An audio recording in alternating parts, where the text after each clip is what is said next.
सर्व सेवक सेवकांना आदरपूर्वक नमस्कार. परमात्मा एक मार्गावर एकतेचे जे स्वरूप मला बघायला मिळाले ते आजपर्यंत मला दिसले नाही. कारण 29 तारखेपासून 1 एप्रिल पर्यंत सर्व सेवकांना एकत्रित बघितले आणि तो दिवस म्हणजे 31 मार्च या दिवशी सर्व सेवक एकत्रित होऊन त्या एकतेला नाही कोणाचा आदेश लागला, नाही कोणाचं पत्र लागलं.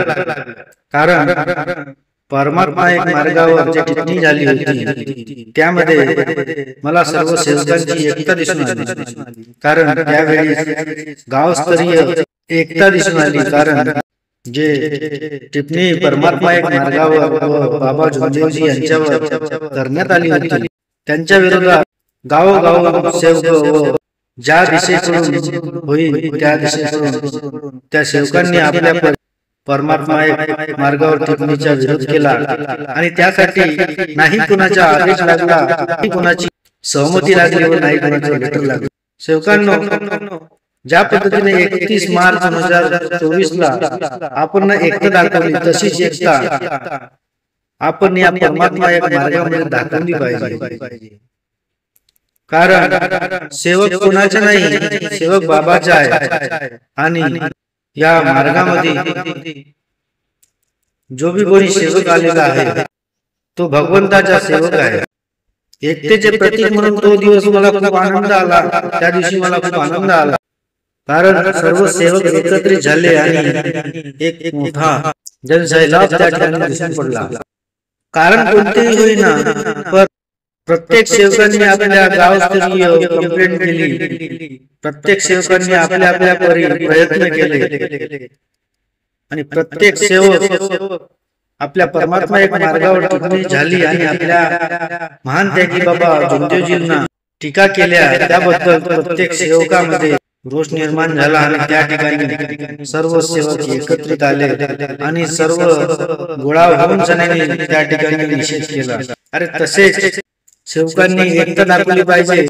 कारण प्रत्येक गावामध्ये भरपूर सेवक आहेत आणि त्या गावामध्ये प्रत्येक सेवक एकमेकांशी बोलतात. त्या सेवकाला कोणता आदेश लागत नाही. मग आपल्याला मार्गाबद्दल कशाचा आदेश? आपण सेवक एक आहोत. सेवक सेवकाची ओळख करा आणि एकतेने वागा. आणि खरंच 31 मार्च 2024 हा आठवणीत राहील हा दिवस. कारण त्या दिवशी सर्व सेवकाची एकता झाली आणि हा एकता दिवस म्हणून प्रसिद्ध होईल. आणि तुम्ही सुद्धा एकतेने राहा. सर्व सेवक एक आहे. बोलण्यासाठी व कोणत्याही कार्यात जाण्यासाठी कोणीही नियम दिले नाही आणि बाबा जोंदेवजीने सुद्धा त्याबद्दल कोणतेही नियम दिले नाही. सेवकांनी ध्यानी ठेवा आणि आपल्या परमात्मा एक मार्गाची रूपरेषा काय आहे, आपल्याला नियम कोणते दिले आहे याच्याकडे लक्ष द्या. शाळेमध्ये मास्तर तर अनेक असतात पण हेडमास्टर एकच असतो आणि तोच हेडमास्टर शाळेला. अशा करून या परिस्थितीत आपण जे निर्णय घेतले त्याबद्दल सर्वांना माझा नमस्कार.